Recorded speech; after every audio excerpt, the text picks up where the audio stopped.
Orient bell tiles studio से आप देख रहे हैं एबीपी न्यूज। हेलो नमस्कार, मैं हूं प्रतिमा मिश्रा। दिन की हर बड़ी खबर के साथ आइए शुरू करते हैं भारत की बात। शुरुआत उन खबरों से जिन पर विस्तार से करेंगे चर्चा। सबसे पहले बात गांधी परिवार पर आए सबसे बड़े संकट की करेंगे। नेशनल हेराल्ड केस में ईडी ने आज चार्जशीट दाखिल कर दी है। क्या सोनिया और राहुल गांधी की गिरफ्तारी होने वाली है, आपको बताएंगे। बंगाल हिंसा के तार बांग्लादेश से जुड़े हैं। बांग्लादेश के वो कौन से संगठन हैं जो बंगाल में हिंसा की चिंगारी भड़का रहे हैं, हम करेंगे एक्सक्लूसिव खुलासा। क्या बंगाल हिंसा के लिए नेताओं के भड़काऊ बयान जिम्मेदार नहीं है? क्या नेताओं की नफरती बोली बंगाल में हिंसा की चिंगारी नहीं उठा रही है? ये विश्लेषण भी आपके लिए होगा। सबसे पहले बात आज की सबसे बड़ी सियासी खबर की। इस खबर के केंद्र में गांधी परिवार है। नेशनल हेराल्ड केस में ईडी ने बड़ा एक्शन लिया है। केस से जुड़े मनी लॉन्ड्रिंग के मामले में सोनिया गांधी, राहुल गांधी समेत अन्य कांग्रेस नेताओं के खिलाफ चार्जशीट दाखिल की गई है। जो कोर्ट ऑर्डर सामने आया है उसमें राज्यसभा सांसद सोनिया गांधी को अक्यूज नंबर 1 और लोकसभा सांसद राहुल गांधी को अक्यूज नंबर 2 लिखा गया है। ऐसा पहली बार हुआ है जब सोनिया गांधी और राहुल गांधी के खिलाफ किसी मामले में चार्जशीट दाखिल हुई है। राउज एवेन्यू कोर्ट में दाखिल की गई चार्जशीट में सोनिया गांधी, राहुल गांधी के साथ कांग्रेस नेता ऑस्कर फर्नांडिस, मोतीलाल वोरा और सुमन दुबे का नाम भी शामिल है। मोतीलाल वोरा और ऑस्कर फर्नांडिस का निधन हो चुका है। वहीं इस मामले में सोनिया और राहुल गांधी से ईडी कई बार पूछताछ कर चुकी है। कोर्ट ने इस मामले में आरोपों पर संज्ञान लेने के लिए 25 अप्रैल की तारीख तय की है।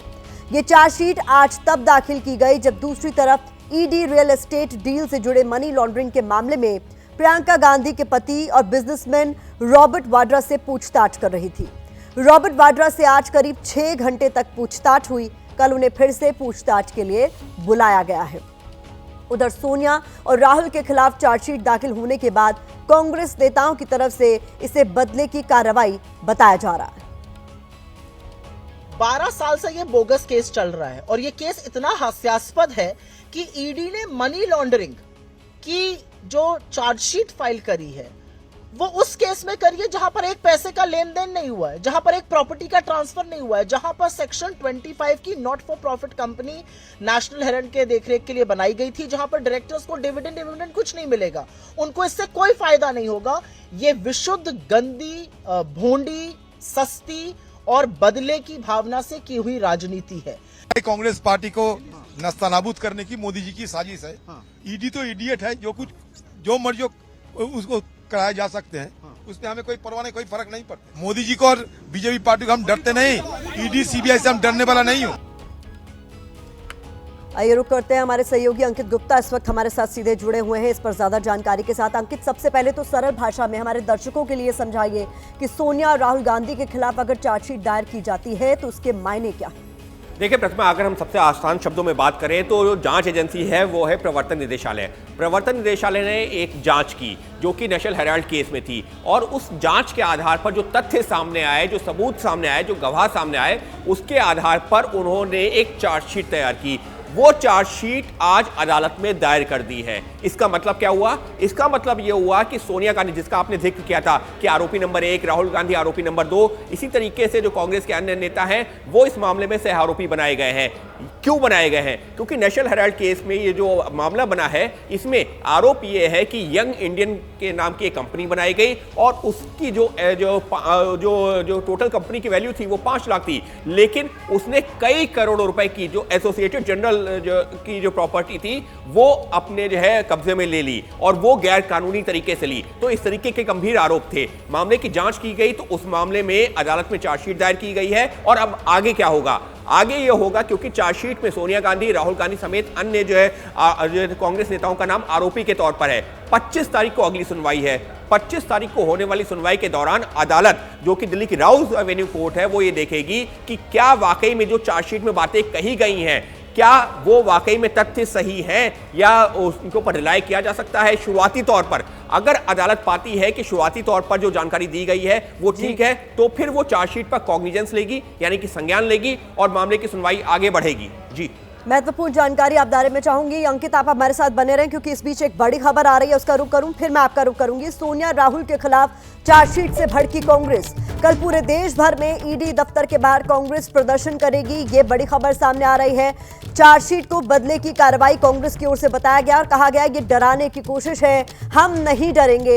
ये प्रतिक्रिया कांग्रेस की सामने आ रही है। जिस तरीके से चार्जशीट दायर की गई है, राहुल गांधी और सोनिया गांधी दोनों को ही अक्यूज बनाया गया है, तो हेड ऑन लेने की तैयारी अंकित यहां साफ तौर पर कांग्रेस कर चुकी है। लेकिन बड़ा सवाल तो यह है कि अभी अभी सबकी निगाहें कोर्ट की तरफ है कि 25 अप्रैल को क्या होता है। लेकिन इस पूरे मामले में अब तक जो डिटेल्स सामने आई है उसको देखकर क्या लगता है, क्या गिरफ्तारी की भी कहीं ना कहीं आशंकाएं हैं कि गिरफ्तार हो सकते हैं सोनिया और राहुल गांधी? प्रतिमा, ये जो है जिस बात का भी आपने जिक्र किया ना कि 25 तारीख की सुनवाई महत्वपूर्ण है। क्यों? क्योंकि इसमें इसकी भी एक प्रक्रिया होती है। वो अदालत तय करेगी कि क्या इनको गिरफ्तार करना है या नहीं करना। 25 तारीख को क्या हो सकता है? 25 तारीख को अगर कोर्ट इस चार्जशीट पर संज्ञान लेती है तो सोनिया गांधी, राहुल गांधी समेत जो अन्य आरोपी हैं उनको अदालत में पेश होने के लिए सम्मन जारी करेगी, जिसकी एक अगली तारीख लगेगी। उस अगली तारीख पर और ज्यादा महत्वपूर्ण हो जाता है कि क्या अदालत, अगर ये लोग जो आरोपी के तौर पर पेश होते हैं तो क्या इनको जमानत, अगर ये मूव करते हैं, जमानत याचिका लगाते हैं, जमानत दी जाती है या नहीं। अगर जो है जांच एजेंसी ये कहती है कि ये लोग सबूतों के साथ छेड़छाड़ कर सकते हैं, जमानत नहीं दी जानी चाहिए, तो कोर्ट तय करेगी कि क्या जमानत दी जाए या ना दी जाए।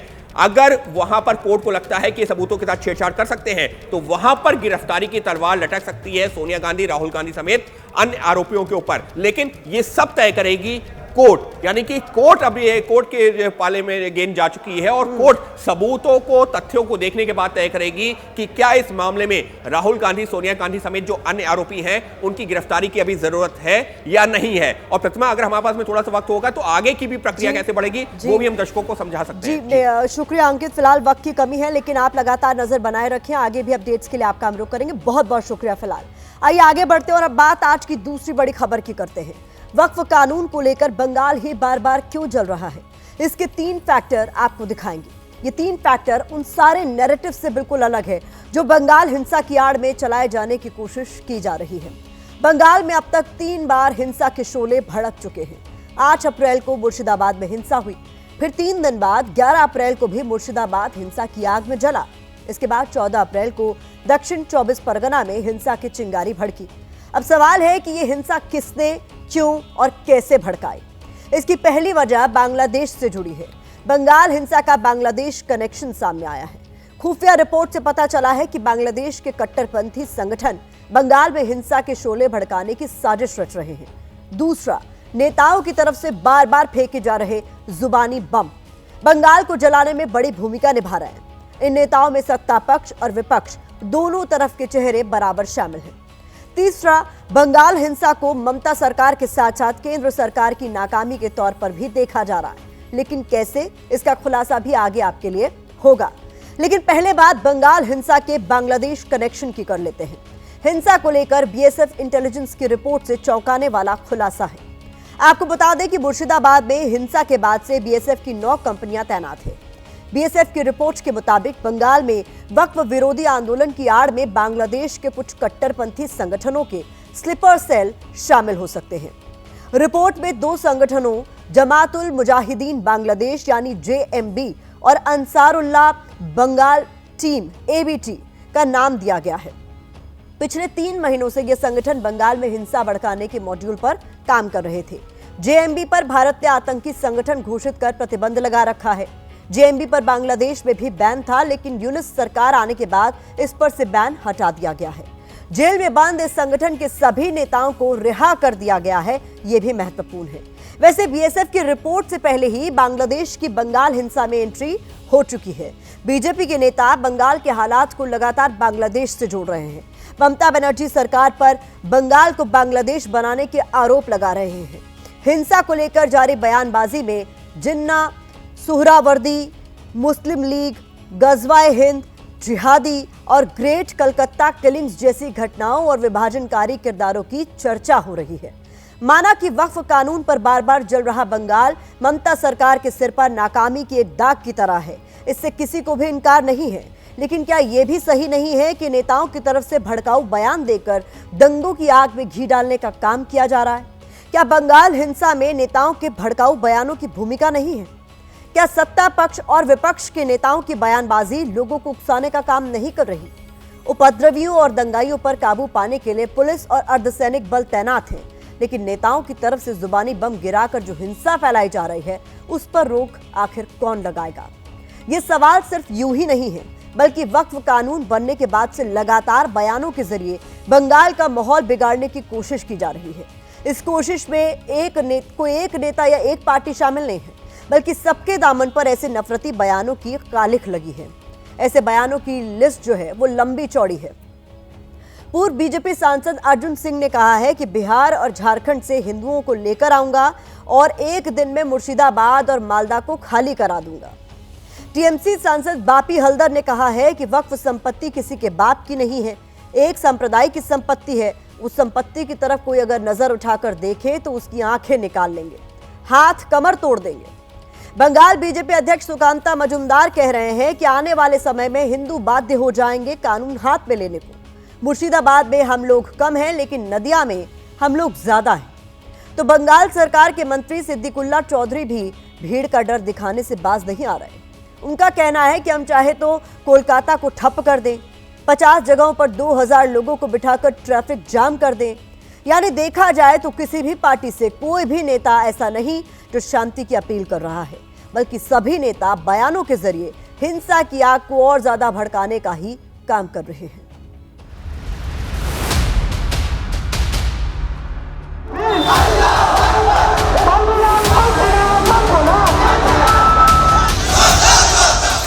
যেদিন বিহার আর ইউপি থেকে, বিহার আর ঝাড়খণ্ড থেকে হিন্দুদেরকে নিয়ে ওখানে আমরা ঢুকবো, একদিনে খালি করে দেবো মুর্শিদাবাদ মালদাকে, একদিনে খালি করে দেবো।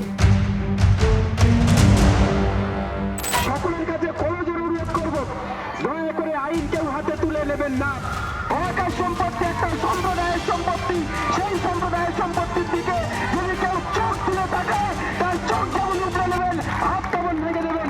আমরা কলকাতাকে যদি বলতাম জ্যাম করব তো 50টা জায়গায় 2000 করে বসে যেতাম। সেটা এখন হয়নি, পরে কিন্তু হবে।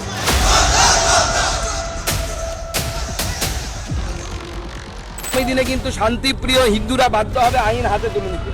তখন কিন্তু গোটা রাজ্যে থামাতে পারবে না। মুর্শিদাবাদে আমরা কম আছি, আমরা জানি, কিন্তু আমরা নদিয়াতে আছি বেশি। আমরা যদি শুরু করি তাণ্ডব নৃত্য, শিবের তাণ্ডব নৃত্য কিন্তু শুরু হবে।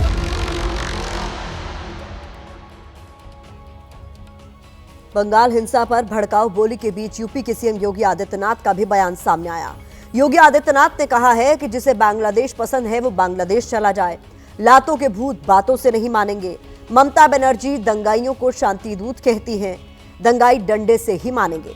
योगी आदित्यनाथ के बयान से यूपी के सियासी गलियारों में भी बंगाल हिंसा की तपिश महसूस की जा रही है।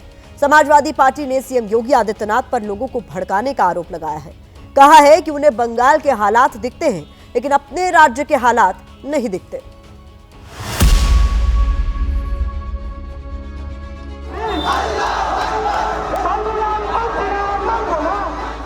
आप देख रहे होंगे बंगाल जल रहा है, वहां की मुख्यमंत्री चुप है, दंगाइयों को शांति दूत कहती है।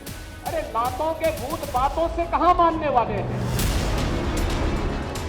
हम ममता जी के साथ है, खत्म बात। वहाँ जो कुछ कम्युनल टेंशन हो रही है वो सब बीजेपी करा रही है। हमने मुजफ्फरनगर में नहीं देखा था। ये सारे दंगे के पीछे और ये हंगामा के पीछे राजनीतिक समीकरण भी है। ये सीधा बंगाल की सरकार की नाकामयाबी है। ध्रुवीकरण की जो राजनीति बंगाल में चल रहे हैं, जिसकी शुरुआत बंगाल के मुख्यमंत्री ममता बनर्जी और बीजेपी पार्टी दोनों मिलकर शुरू किए थे।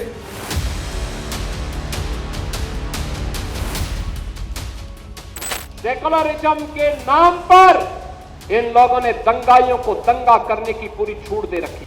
पूरा मुर्शिदाबाद पिछले एक सप्ताह से चल रहा है, सरकार मौन है। बहन और भाइयों, इस प्रकार की अराजकता पे लगाम लगनी चाहिए। बंगाल हिंसा को लेकर नेताओं के बयानों में आरोप प्रत्यारोप की कोई सीमा नहीं है। हिंसा को लेकर सियासी आरोपों की लड़ाई सुरक्षा एजेंसियों तक आ गई है। टीएमसी नेता कुणाल घोष ने बीएसएफ पर बड़ा आरोप लगाया है। उन्होंने कहा है कि हमें कुछ इनपुट मिल रहे हैं कि इन घटनाओं के पीछे एक बड़ी साजिश थी। केंद्रीय एजेंसी का एक हिस्सा बीएसएफ का एक हिस्सा और 2-3 अन्य राजनीतिक दलों का एक हिस्सा इस साजिश में शामिल थे। बीएसएफ के एक सेक्शन की मदद से बॉर्डर में दरार पैदा हुई और कुछ उपद्रवी घुस आए। उन्होंने अराजकता फैलाई और उन्हें वापस लौटने के लिए सुरक्षित रास्ता दिया गया। पहले आप कुणाल घोष का बयान सुनिए, इसके बाद आपको इस बयान का आधार बताएंगे। We are receiving some inputs and allegations that there was a larger conspiracy behind those incidents. Some section of central agency, a section of BSF and a section of 2 or 3 political parties. They were involved in this conspiracy, and with the help of a part of BSF, there was a gap in border. Some miscreants entered, they made chaos, and they were given safe passage to return. Kunal Ghosh BSF पर साजिश में शामिल होने का बड़ा आरोप लगा रहे हैं। दूसरी तरफ बीएसएफ की रिपोर्ट में हिंसा के पीछे बांग्लादेश का हाथ होने की बात सामने आई है। यहां बंगाल और बांग्लादेश बॉर्डर को समझना भी जरूरी है। बांग्लादेश से बंगाल की 2000 किलोमीटर से ज्यादा की सीमा लगती है। बंगाल के मुर्शिदाबाद जिले की सीमा बांग्लादेश से लगती है। मुर्शिदाबाद में ही 8 और 11 अप्रैल को 2 बार हिंसा हो चुकी है। मुर्शिदाबाद में मुस्लिम आबादी 66% है और हिंदू आबादी करीब 33%।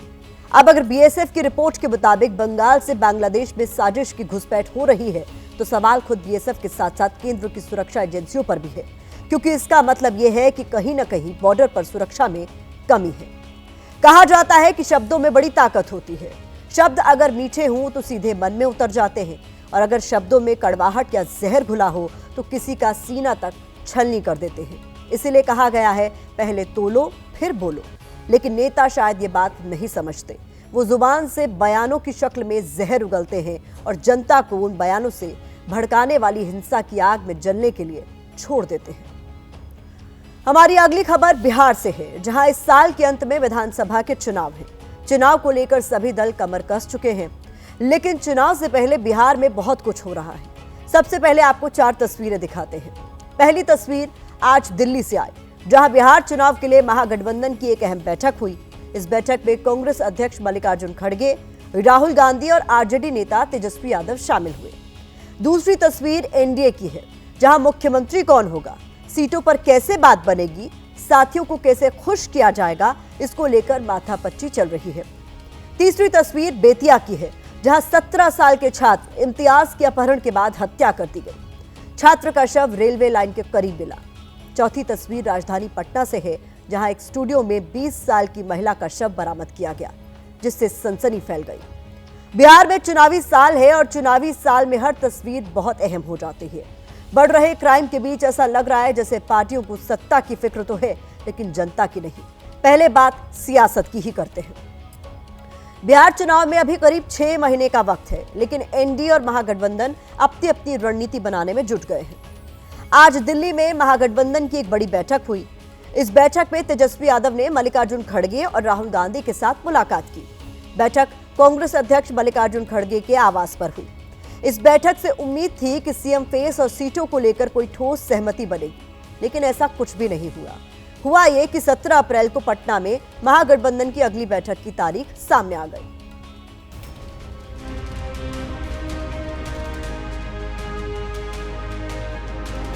दिल्ली में आज महागठबंधन का करीब 1 घंटे तक मंथन तो हुआ, लेकिन क्या बात हुई इस पर अब भी सस्पेंस ही है। हम लोगों की क्या स्ट्रैटेजी है वो तो मीडिया में हम लोग बताते नहीं है। मल्लिकार्जुन खड़गे के घर पर हुई इस बैठक में तेजस्वी यादव की बॉडी लैंग्वेज भी देखने वाली थी। तेजस्वी फुल कॉन्फिडेंस से भरे हुए नजर आए। चेहरे पर हल्की सी स्माइल दिखी, लेकिन उतने ही गंभीर दिखे कांग्रेस अध्यक्ष मल्लिकार्जुन खड़गे और राहुल गांधी। बिहार में महागठबंधन एक साथ लड़ने का ऐलान कर चुका है, लेकिन सवाल जस का तस है, मुख्यमंत्री का चेहरा कौन होगा, सीट शेयरिंग का फॉर्मूला क्या होगा।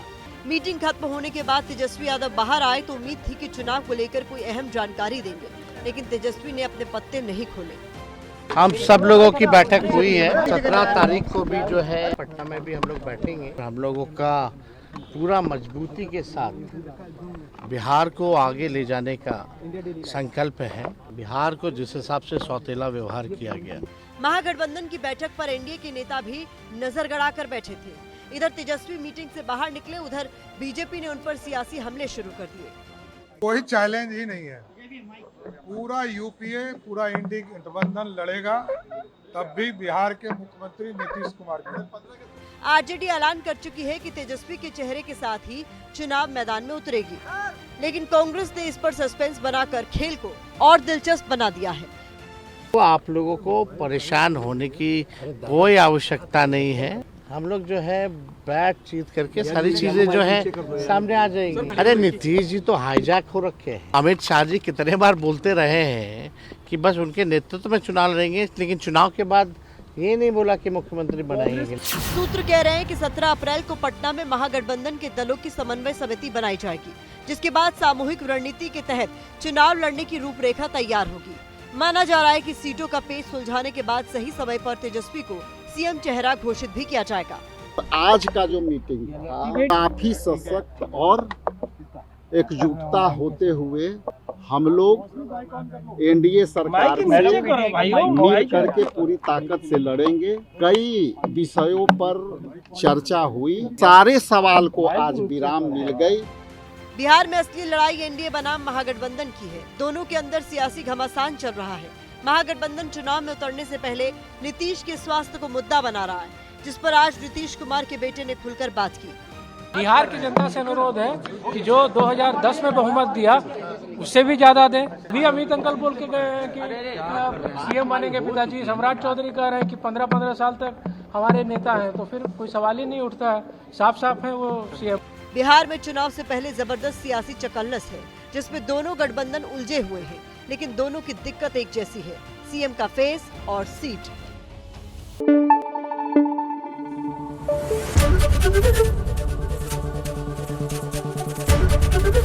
एबीपी न्यूज आपको रखे आगे।